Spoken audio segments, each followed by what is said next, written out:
Hi, everybody. Welcome back to the channel. I'm Eden of LightCycleAstrology.com. Hope you guys had a great weekend and happy Monday. Today, we're doing Mantic Monday, episode 38, where we're going to be taking a look at the astrology that is playing out over the next week, which, as of late, I've been trying to make things a little bit simpler and boil it down to what I believe will be the particular astrological moment that really stands out. So for instance, this week we have Venus making a square to Saturn, Venus in Gemini squaring Saturn in Pisces, which for me was like, okay, when I pull back and look at all of the planetary action that's happening this week, for me, it feels like it's all going to be centering around this Venus square Saturn. But there are a few very powerful details that go into this particular square that we get to experience this week. So for one, and we'll go into this here in a moment on the real-time clock and walk through the timing of this, and then we'll jump into some narratives that might represent what this square means between Venus and Saturn. But for one, as Venus is going through the pre-perfection to the square to Saturn, and then of course we have that period where the square has perfected, but Venus is still kind of within range of squaring Saturn, the flowing fourth stage, as it was called in ancient astrology. One thing that happens as this whole process of Venus walking through that square with Saturn is that a new moon comes through the sign of Gemini, and Venus is in the midst of herself going through a synodic reset or a conjunction with the sun. So we have a Venus Cazimi followed by a new moon, followed by a perfected square that Venus makes to Saturn. And all three of those things are kind of happening at the same time. So in other words, what that means is that whereas we might normally just talk about a Venus square Saturn and say, okay, here's a few things that might come up because of the Venus square Saturn this week, blah, blah, blah. You know, Venus means this, Saturn means that, they're in a square, blah, blah, blah. But this particular Venus square Saturn is coming in with quite a punch because we have the reset of Venus taking place at the same time that she is in the midst of that square with Saturn. And then a new moon comes through and hits the sun, hits Venus at the same time that there's this square happening. So it is coming in with a little bit more power than I think normally we would notice with just two planets moving into a square with one another. The other thing is that both of these planets are traditional planets. This week is featuring a pretty powerful dynamic between two traditional planets, and one that is happening as just talking about a new moon might be significant in the sign of Gemini between the sun and the moon, or just talking about Venus going through a synodic reset, a conjunction with the sun, in which she goes from the daytime morning star into a nighttime evening star. That's a changeover that we could just talk about this week in and of itself. But both of those things happening while Venus goes through a square with Saturn, I think gives us a little bit more potency. So we're going to jump into this topic today and dig into a few of the narratives that you may notice based on all of these things this week. Before that, we'll get into the timing of a few things that are happening this week as well in the skies. Before we do, don't forget to like, share, subscribe, hit notifications so you don't miss any videos. Leave some comments in the comment section, and you can always find me at lightcycleastrology.com. All right, well, before we get into the narratives to watch for, let's just pull up the chart and take a look at the timing of some of these things. So, excuse me. So on Monday, we're going to have Mercury jumping into the sign of Gemini out of Taurus, and I'll move the clock forward. There goes Mercury into Gemini. Now, of course, this, from the standpoint of ancient astrology, this is going to provide a lot of support to Jupiter, Venus, and the sun, who are guests in Mercury's temple of Gemini. So Mercury picks up dignity and is able to be a really good host, strong in his own temple, providing lots of support to these planets. So that is going to mitigate outcomes that might potentially be maybe less desirable or something, or not as effective or something like that. So we have a really strong host lord that is being a good guest host. So that I like. Plus the rational mind side of things will be firing on all cylinders, right? The mercurial archetypal functions are really just firing away and doing well, which is what we symbolized by Mercury being in his own temple at a particular moment in time. So that is good. That happens on Monday. Now, if we roll the clock forward to Tuesday, we begin to see a little bit more action in the skies. On Tuesday, we are going to get Mercury not only just moving into his own temple, but then making a conjunction to Jupiter. Now, one thing that's interesting is that we're talking about a Venus square Saturn as the primary thing this week. Well, Saturn is in a Jupiter sign and Venus is in a Mercury sign. So one of the redundant narratives, or the symbolism that sort of keeps repeating itself or reinforcing itself or doubling itself up for me, is kind of Mercury Jupiter symbolism, right? We're having a square between two planets that is held in a Jupiter Mercury sign. We have Mercury and Jupiter themselves coming together in a conjunction. So that is part of the way in which you can interpret this week's astrology. So think of Jupiter Mercury narratives such as maybe things that are rationally based or leading with the mind or something like that. And then Jupiter having to do with things that might be more philosophically driven or like broader in the sense of spiritual understanding or wisdom or something like that. Something that likes a bigger view, whereas Mercury likes to sort of pick things apart and hone in. So those two can sometimes be at odds because it's hard to take the 20,000 foot view if you're looking through the microscope, so to speak. So some of those things between the emotional and the rational, or the zoomed in and the higher philosophical, broader meaning of things. Sometimes those things can be coming in when you have Mercury, Jupiter things coming into the symbolism. Excuse me. Now, something else that is happening as the week goes on. Well, actually, no. Okay, so on Tuesday, following the Mercury-Jupiter conjunction, then Venus finally moves into the Cazimi.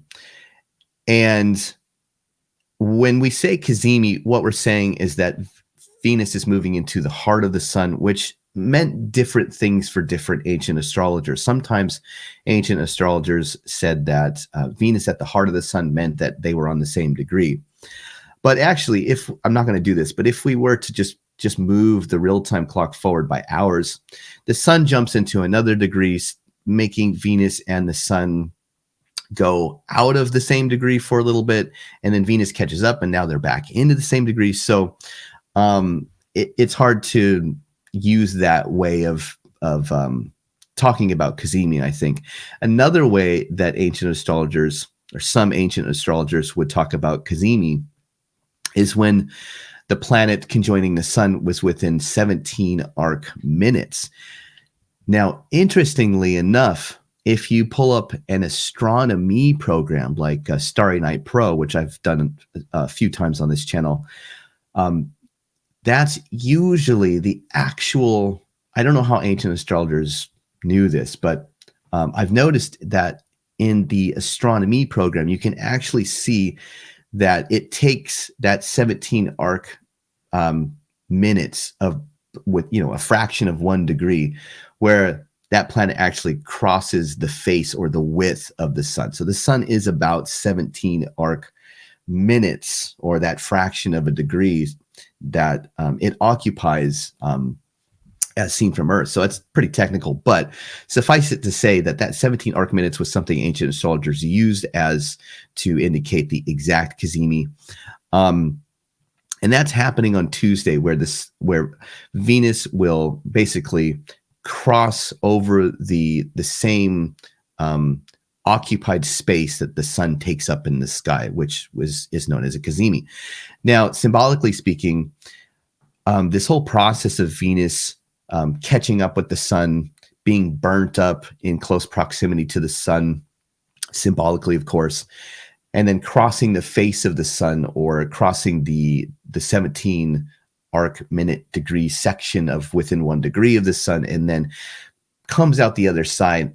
That whole process is huge. It's a process that is about Venus going through a death and rebirth, or ancient astrologers would talk about Cazimis as a planet being empowered by the sun, like sort of sitting on the throne of the king.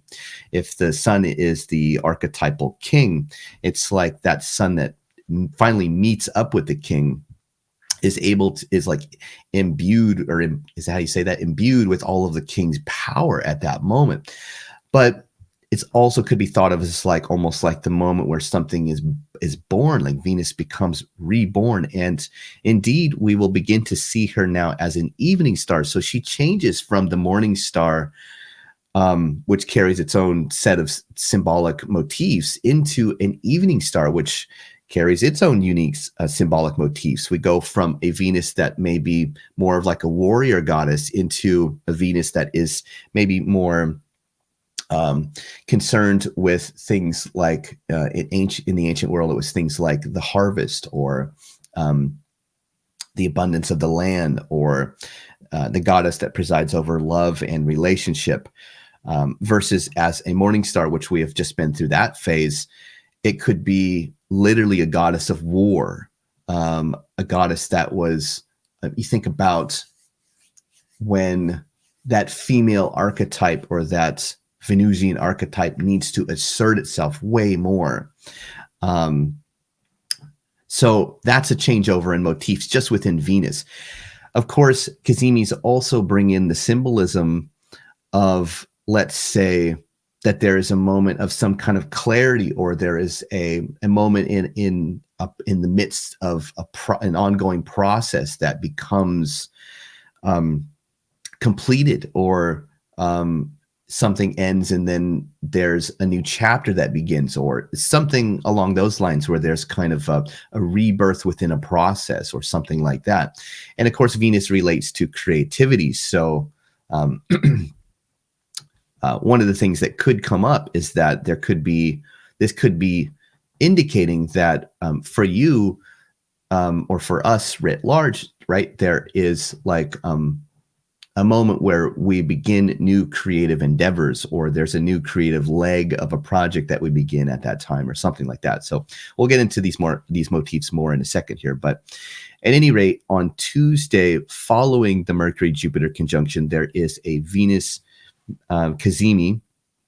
And then what you'll see here is, look at the moon. The moon is pretty close, right? She's in Taurus, and she's making her way back to the new moon phase, which finally comes through for us if we go forward in time now. On Thursday, we have the moon entering Gemini, and you'll see the moon now is conjoined with the sun. So let me just throw up this tag. Thursday, we got the Gemini new moon. Now, let me roll the clock forward by hours so we get the exact alignment of the moon and the sun. So GMT time, it's roughly around, we'll say,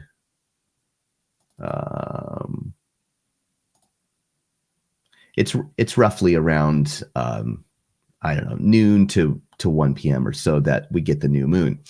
Okay, and now here's what you have. You have the moon with the sun, and look, Venus is still on the same degree as the sun. Now she's slightly past that Cazimi moment, but still, she's still within one. She's within one side, inside of 1 degree of the sun, right? So we have all 3 planets coming together. This is a really big moment. And then look at Saturn. Saturn is hanging out in Pisces at 18, almost 19 degrees. So there is still that 3-degree range of gap to close before Venus perfects to Saturn by square. But you can see that the energy is really pulling all of these things together by this point, in my opinion, at least. And then if we go forward by let's say to Saturday by a few days here, we are getting now the perfection of Venus making that square to Saturn. Now, just as an aside, some people might be wondering, why is it not a Saturn square Venus, since you would think about Saturn being to the right of Venus or something like that. And you could say Saturn square Venus, but on this channel, I try to use the faster planet as saying that's the planet that is making the engagement to the slower planet. So Venus being the faster planet, I put Venus first in that word syntax, but whatever. You could do whatever you wanted to. But anyway, Saturn square Venus, Venus square Saturn is coming through and perfecting on Saturday this week. And then we've, the new moon is now moving into the new moon cycle, and we're in a new lunar phase has begun. The Mercury Jupiter conjunction is separating out, but of course Jupiter's still in Mercury sign, and Mercury's present there, co-present there with all the other planets. So it's going to be still very noticeable, of course, these Mercury Jupiter themes alongside of this. And then here is the sun. Now the sun is also walking through a square with Saturn, of course, because we're talking about Venus square Saturn while Venus is conjoined with the sun. So you could make today's or this week's video about the sun square Saturn as well. Those themes are coming up as well. So I know that sometimes it's too much to synthesize everything that's happening, and people have commented on the channel, Eden, too much detail, and I've tried to scale back the detail, but I sometimes get lost in trying to make sure to include everybody at the party. Well, don't leave out Sun square Saturn, like that's a thing at the party or whatever.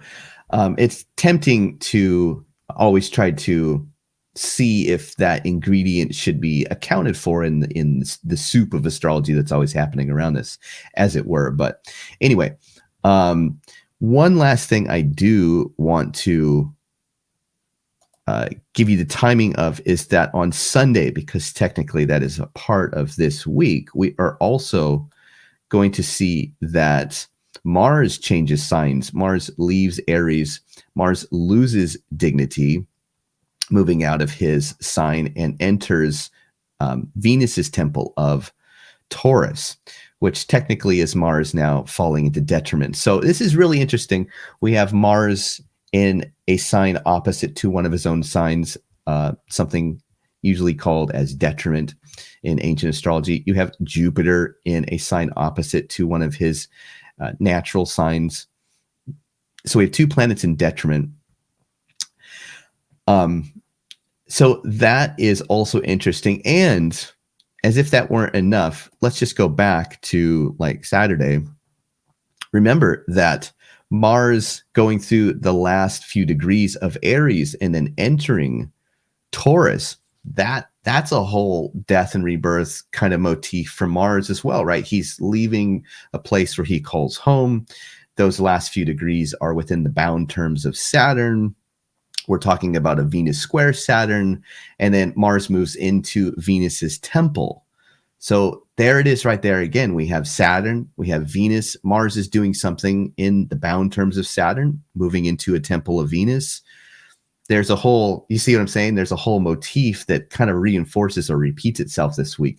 We'll talk about this Mars entrance into Taurus next week. That's going to be Mantic Monday, episode 39, I think, because Mars will immediately begin to engage Pluto by square, which of course is, we could talk about it this week because that I think is going to enter the dynamic, but I don't want to put too many things in here.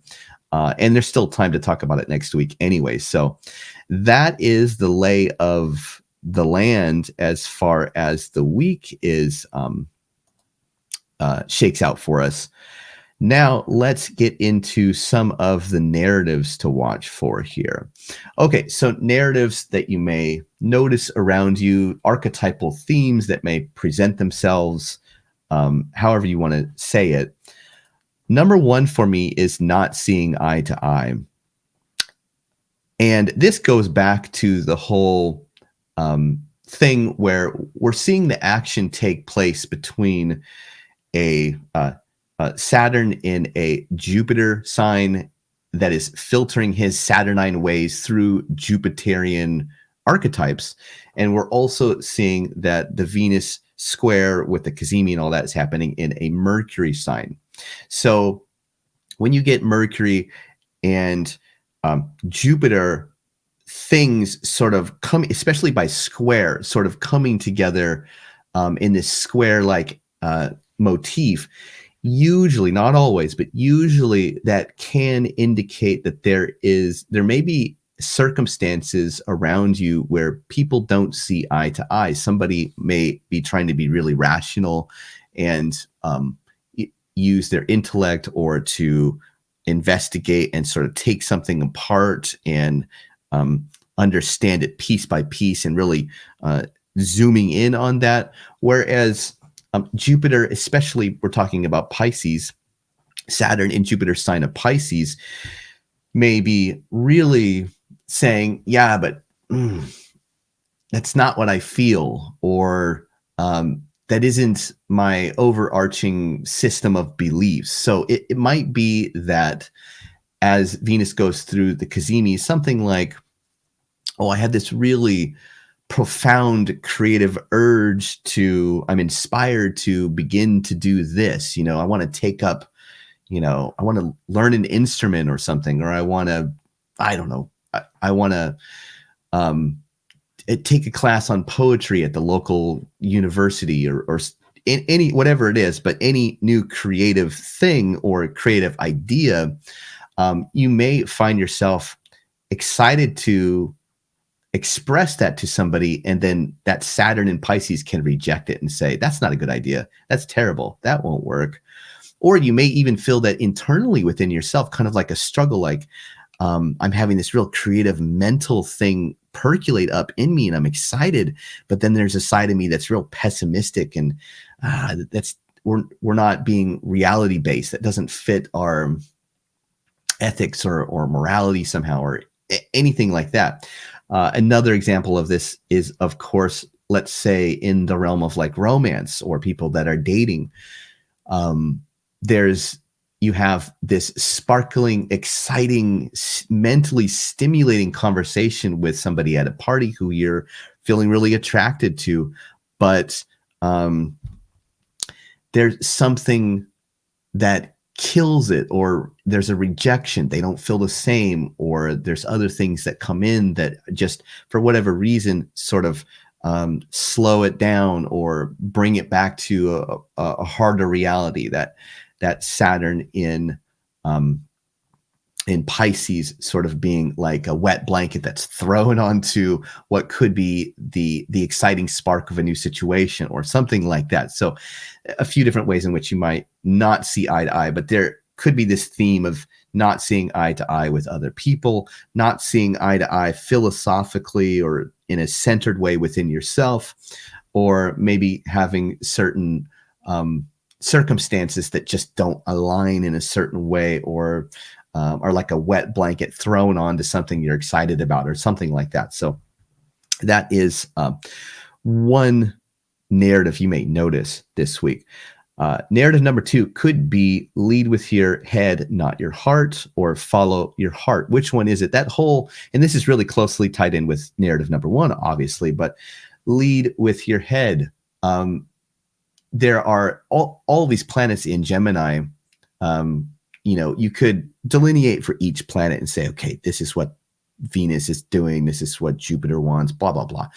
But at the end of the day, when you think about just this huge stellium in Gemini, that's very, Gemini is very rational based. It's very flexible, fluid. It's very almost like like walking on top of water, like not getting too deep, just kind of like, walking in between raindrops, really agile, really fluid, very mentally um, agile and dexterous. So there simply is a lot of potential for rationality, for things to be taken apart, put back together, for things to be investigated, for things to be um, wanting and seeking communication that is um, uh, inviting you to, lead with your head, right? Just think about everything rationally. How do the numbers work out? How does the data present itself?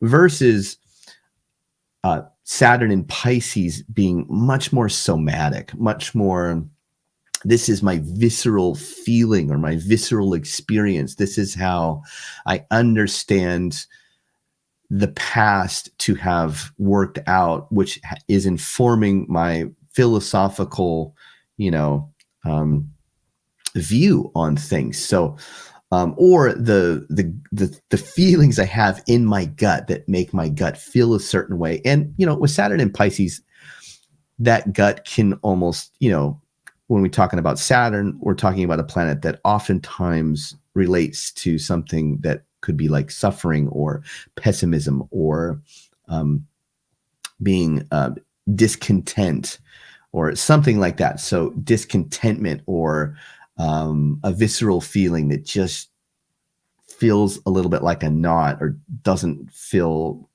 super like quite as excited as the quick, sparkly mental thing that's happening.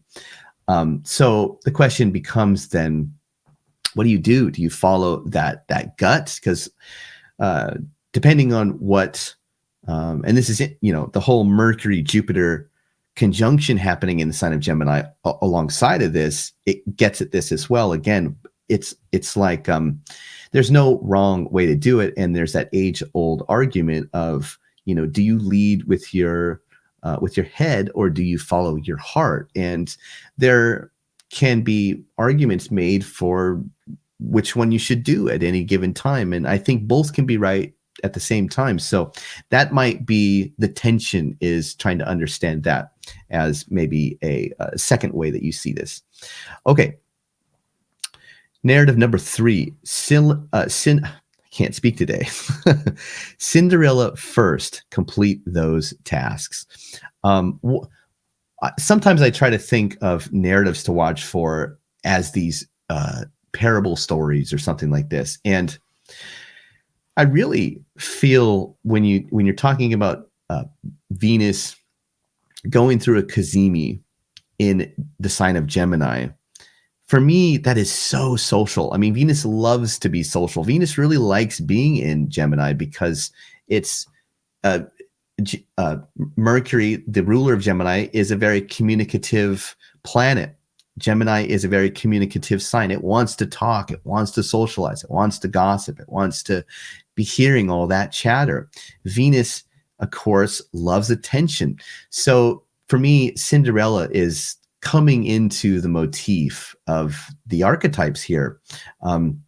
This archetypal narrative of beauty and conversation, or party and conversation. And then you think about the sun going through that conjunction with the sun. So there's the archetype of the king or the royal. Well, in the story of Cinderella, what did she do? She gets invited to go have this very social, romantic evening, dancing the night away with the prince, right?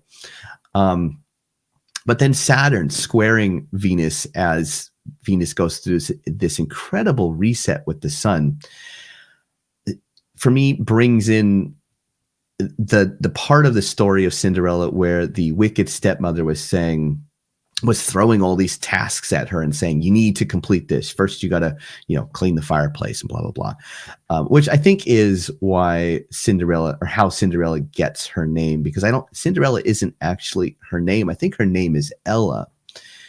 But her step sisters, who, as everyone knows, are very mean to her, make fun of her because she's always cleaning the fireplace, so she gets the cinders, she gets the soot on her face. And so of course in the story they're saying, well, you can't go, look at you, you're just a servant girl who's all dirty and got cinders all over you, you can't go to the palace and be invited to the ball.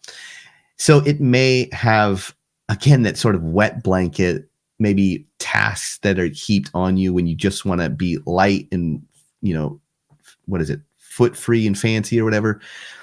Venus going through the Cazimi in Gemini probably just wants to be light, fun, communicative, festive, going to the party, bubbly, witty, conversational. That square may present some kind of, well, you still have duties, you still have responsibilities, or somebody is tasking you with something that may feel heavy, or there may be even heavy emotions that come in and just sort of kill the mood of that light-hearted socialness that you might prefer to just be in. Like, I just want to do nothing this week and just hang out with my peeps and talk story, and that's what I want this week to be about. But damn it, there are these things that I have to take care of that take me out of that, and I don't like that, or something like that. That's maybe where the tension could lie. So that is narrative to watch for number 3. Okay, and number 4 is the classic pianist. I love this one. This is a different angle. Venus square Saturn can be the artist that draws upon Saturn to practice and develop your skill as an artist in a very disciplined way. So it's like you're not just this isn't just somebody picking up an instrument and maybe just fooling around with it and having fun and not really caring if it's good or not good. This is Venus going through a powerful moment with the sun having this great luminosity to be creative, to understand very technical things in the sign of Gemini, be very, again, rational and technically minded. But then there's Saturn coming in, possibly providing that that very hard-working ethic of discipline that would create somebody more like a classic pianist, right? Somebody that can just blow your mind with their level of performance, their skill. That's definitely a part of this week if you're an artist or you're practicing something like that that's technical and maybe artistic. You could see that there is this amazing ability to really knuckle down and really just be have the patience to really improve or make some incredible breakthrough or something along those lines that gives you that that practiced, that disciplined, that artist that has developed because of all of the hard work that goes into it. I think of a classic pianist, but I also think of Kurt Cobain, the lead singer of Nirvana.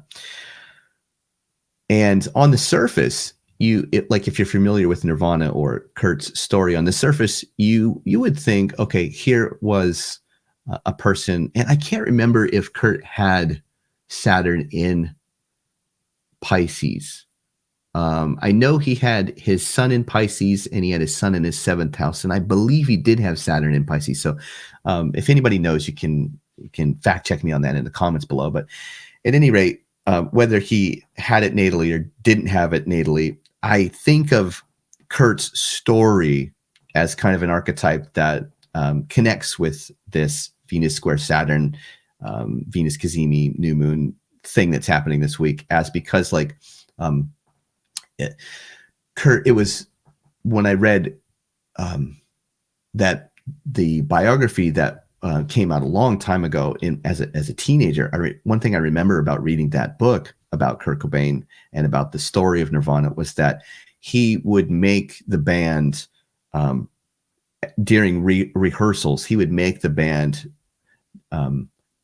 start a song, play all the way through, and then as soon as they would get to the end, they just went back to do it again, and they would just do it over and over and over and over. And so and they would complain, right? Like Chris Novoselic and David Grohl would be like, "Oh my God, not again!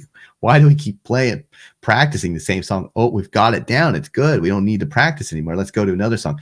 But Kurt would insist that they would do it over and over again, and which is crazy because if you were to go to one of their live shows, people would talk about how seeing Nirvana live was like, it felt like everything was always about to fall apart. It was very chaotic. But that was just on the surface of things. Deep down inside, there was much more of this very rehearsed, very practiced. That is also this Venus square Saturn motif that is possibly coming in for us this week, is that rehearsed, that practiced. It may seem like on the surface like it's one thing. Venus in Gemini may be aesthetically surface kind of, but that Saturn in Pisces is much deeper and may provide the back support that gives you a very skillfully polished performance that comes with experience and practice and hard work and all of that. So that is theme or narrative number 4 that may be coming in this week.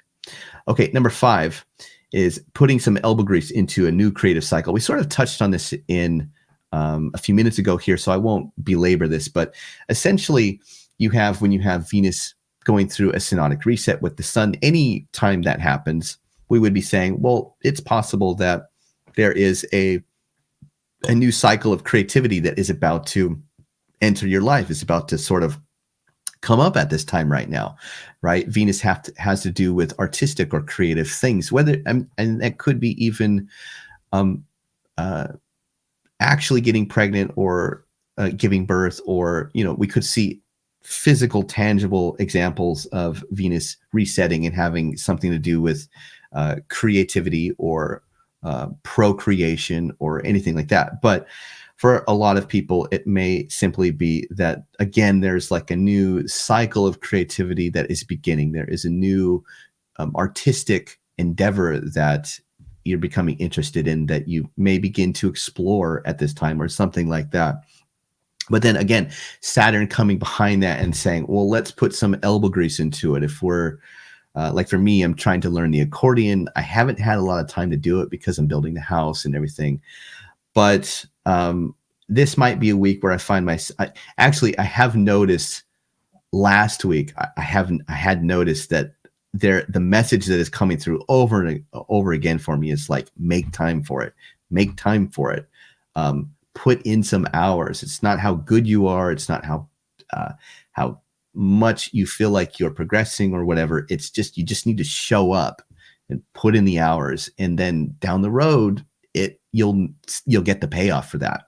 That's sort of been the message that I've been getting with as regards to me learning this new instrument. So, putting in the elbow grease to something that you're excited about in terms of like artistic things or creative things that are coming up. Okay, and finally, number 6.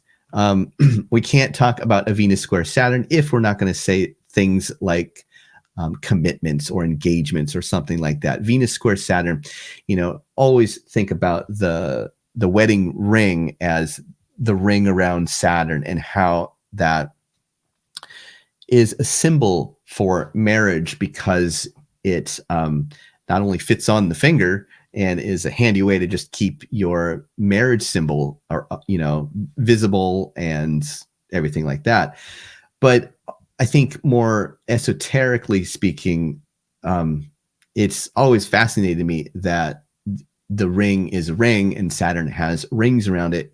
And when Venus and Saturn come together in any aspect, usually conjunctions are more indicative of things like engagements, because they're literally two planets coming together. But with the square, you can definitely have proposals, or you can have engagements, or you can have weddings or something like that. And that can be a symbol of things going to the next level in terms of commitments in love or commitment in relationship or duty bound to people that you love or something like that can be a strong motif where they're simply as well, I'm going to take care of business that I need to get done. It's not going to be fun. I don't want to do it, but I'm doing it for the people I love because it's how you show up for people you love is you do things that need to be done for the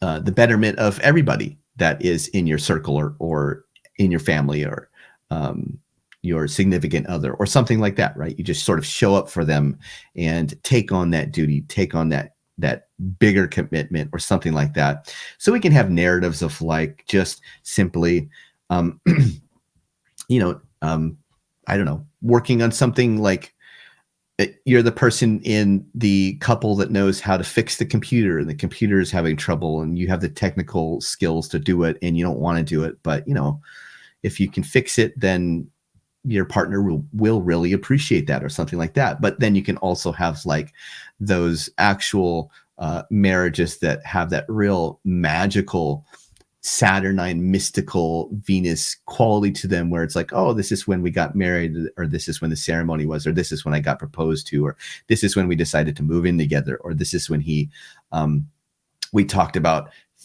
what our future looked like in terms of, where is this relationship going down the road, or anything along those lines where there's a deepening of commitment for relationships or love or romance or anything like that. So that is narrative number 6. And that is what I have for this week's Mantic Monday episode in terms of Venus square Saturn with that Cazimi coming in and the new moon. Mars does enter the sign of Taurus. We'll talk about that next week because that will just be getting just be entering the astrological narrative at the tail end of this week and at the beginning of next week. We'll talk about that on Mantic Monday, episode 39. So I hope you guys had a great week. Let me know what you thought about this video in the comments below, and I'll see you soon. Bye for now.